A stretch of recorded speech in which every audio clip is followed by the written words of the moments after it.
what's the difference? You know, the Bible's just another book. No, first off, that's wrong. The Bible's not a book. The Bible's 66 books. 40 different people wrote it.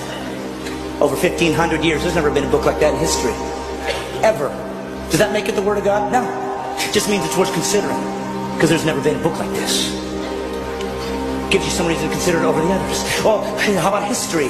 For hundreds of years, archaeology has used the Old Testament and New to find buildings, to find people, to find civilizations, to find kings that didn't exist or they didn't think they did. And suddenly the Bible said they're there and they dug it up and there it was. Does that make it the Word of God? No. It means it's historically accurate. Real people really existed and really wrote down what they saw. It's worth considering.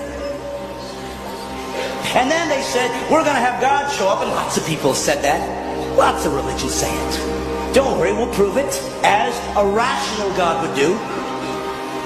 I will do prophecies. I will show that I'm not trapped in linear time, that I can see beyond where you are. I will give prophecies to tell you what the guy, when I show up, when God appears on earth to reveal himself, I'll show you what he's going to look like. Over 300 prophecies. And then a man showed up one day named Jesus. And he said, I'm that guy. And he fulfilled all 300 prophecies. That's impossible. People could say, well, yes, they just wrote it afterwards and filled it all in.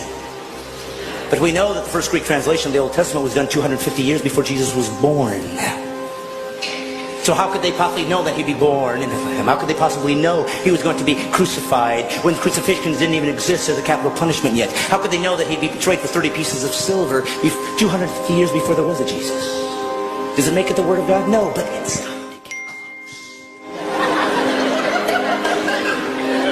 And then Jesus said he would fulfill these things and did miraculous things to prove I'm not just a guy talking like everybody else. Look what I've done. And some people believed and some didn't. That's how humans are. And then he said this, I'm going to prove it to you.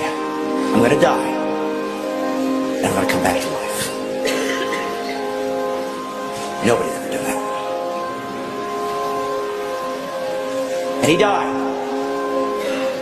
And all those who were with him 3 years ran in fear, as would all of us. And they ran away and they said, I guess that we were wrong. And then something happened.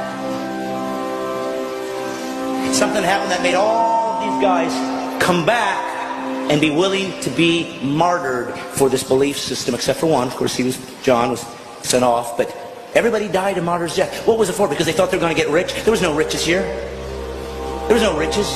The Roman government hated them. They wanted them destroyed. They'd use them as people that could be eaten alive by animals for sport and entertainment.